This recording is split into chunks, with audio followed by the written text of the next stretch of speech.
السلام عليكم ورحمة الله وبركاته. بسم الله الرحمن الرحيم. الحمد لله رب العالمين. اللهم صل وسلم على سيدنا محمد وعلى آل سيدنا ومولانا محمد.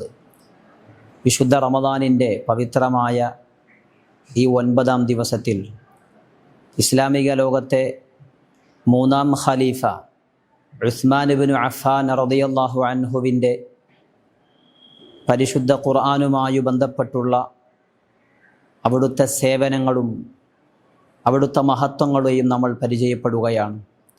നാഥൻ തൗഫീഖ് നൽകി അനുഗ്രഹിക്കുമാറാവട്ടെ. മുത്തനബി സല്ലല്ലാഹു അലൈഹി വസല്ലമ തങ്ങളുടെ ജനനത്തിന് ശേഷം 6-ാം വർഷമാണ് മഹാനായ ഉസ്മാൻ ഇബ്നു അഫ്ഫാൻ റളിയല്ലാഹു അൻഹു അവിടുത്തെ ജനനം. സിദ്ദീഖ് റളിയല്ലാഹു അൻഹു ആണ് ഇസ്ലാമിലേക്ക് മഹാനായ ഉസ്മാൻ ഇബ്നു അഫ്ഫാൻ റളിയല്ലാഹു അൻഹുവിനെ ക്ഷണിക്കുന്നത്. അവിടുന്ന് ചോദിക്കുന്ന ചോദ്യമുണ്ട്, ഇന്നക ലറജുലുൻ ഹാസിമുൻ മാ യഖ്ഫാ അലൈക്കൽ ഹഖ് മിനൽ ബാത്തിൽ. അങ്ങ് ദൃഢതയുള്ള പുരുഷനാണല്ലോ, അങ്ങേക്ക് സത്യത്തെയും അസത്യത്തെയും വേർതിരിച്ചറിയാനുള്ള ശേഷിയുണ്ടല്ലോ, അങ്ങേക്ക് ഇസ്ലാമിലേക്ക് കടന്നു വന്നുകൂടെ എന്നുള്ള ചോദ്യം. മഹാനായ ഉസ്മാൻ ഇബ്നു അഫ്ഫാൻ റളിയല്ലാഹു അൻഹു സിദ്ദീഖ് തങ്ങളുടെ ഈ വാക്യങ്ങൾ കേട്ടുകൊണ്ട് നബി സല്ലല്ലാഹു അലൈഹി വസല്ലമ തങ്ങളിലേക്ക് വരികയും വിശുദ്ധ ഖുർആനിൻ്റെ ഈരടികൾ മുത്തുനബിയിൽ നിന്നും കേട്ടുകൊണ്ടാണ് മഹാനായ ഉസ്മാൻ ഇബ്നു അഫ്ഫാൻ റളിയല്ലാഹു അൻഹു ഇസ്ലാം സ്വീകരിച്ചത് എന്ന് ചരിത്രത്തിൽ നമുക്ക് കാണാൻ കഴിയും. മുത്തുനബി സല്ലല്ലാഹു അലൈഹി വസല്ലമ തങ്ങളെ അവിടുത്തെ 2 മക്കളെയാണ് മഹാനായ ഉസ്മാൻ ഇബ്നു അഫ്ഫാൻ റളിയല്ലാഹു അൻഹുവിന് വിവാഹം ചെയ്തു കൊടുത്തത്. മഹദിയായ റുഖയ്യ ബീവി റളിയല്ലാഹു അൻഹയെയും അവിടുത്തെ വഫാത്തിന് ശേഷം ഉമ്മു കുൽസൂം റളിയല്ലാഹു അൻഹയെയും വിവാഹം ചെയ്തു കൊടുത്തിട്ടുണ്ട്. നബി സല്ലല്ലാഹു അലൈഹി വസല്ലമ തങ്ങൾ വല്ലാതെ ഇഷ്ടപ്പെടുന്ന സ്വഹാബി വര്യരിൽ പ്രമുഖരായിരുന്നു മഹാനായ ഉസ്മാൻ ഇബ്നു അഫ്ഫാൻ റളിയല്ലാഹു അൻഹു. അവിടുത്തെ ഹിജ്റകൾ പ്രസിദ്ധമാണെന്നെല്ലാവർക്കും അറിയാം.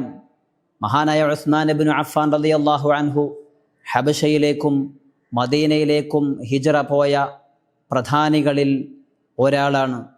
എല്ലാ യുദ്ധങ്ങളിലും മഹാനായ നബി സല്ലല്ലാഹു അലൈഹി വസല്ലമ തങ്ങളോടൊപ്പം ഉണ്ടായിരുന്ന വ്യക്തിത്വമായിരുന്നു മഹാനായ ഉസ്മാൻ ഇബ്നു അഫ്ഫാൻ റളിയല്ലാഹു അൻഹു. ബദർ യുദ്ധത്തിൽ തൻ്റെ ഭാര്യ റുഖയ്യ ബീവിയുടെ രോഗപ്രയാസം കാരണം യുദ്ധത്തിൽ പങ്കെടുക്കാൻ സാധിച്ചില്ലെങ്കിലും മഹാനായ ഉസ്മാൻ ഇബ്നു അഫ്ഫാൻ തങ്ങൾക്ക് ബദർ യുദ്ധത്തിൽ പങ്കെടുത്ത കൂലിയും ബദരീങ്ങളുടെ മഹത്വവും അതോടൊപ്പം വിഹിതവും മഹാനായ ഉസ്മാൻ ഇബ്നു അഫ്ഫാൻ തങ്ങൾക്ക് വകവെച്ചു നൽകി മുത്തുനബി സല്ലല്ലാഹു അലൈഹി വസല്ലമ തങ്ങൾ പ്രഖ്യാപിച്ചിരുന്നു. നബി സല്ലല്ലാഹു അലൈഹി വസല്ലമ തങ്ങളുടെ വഫാത്തിനു ശേഷം ഖുലഫാ റാഷിദുകളിൽ ഏറ്റവും കൂടുതൽ കാലം ഭരണം നടത്തിയവരും മഹാനായ ഉസ്മാൻ ഇബ്നു അഫ്ഫാൻ റളിയല്ലാഹു അൻഹു ആയിരുന്നു. 82 വയസ്സിൽ മഹാനായ ഉസ്മാൻ ഇബ്നു അഫ്ഫാൻ റളിയല്ലാഹു അൻഹു വിശുദ്ധ ഖുർആൻ പാരായണം ചെയ്തുകൊണ്ടിരിക്കെ വെള്ളിയാഴ്ചയാണ് മഹാനവർകൾ കൊല്ലപ്പെടുന്നത്.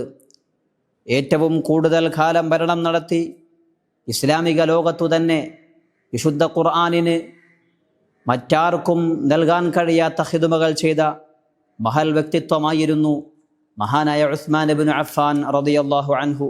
അവിടുന്ന് ജന്നത്തുൽ ബഖീഇലാണ് അന്ത്യവിശ്രമം കൊള്ളുന്നത്.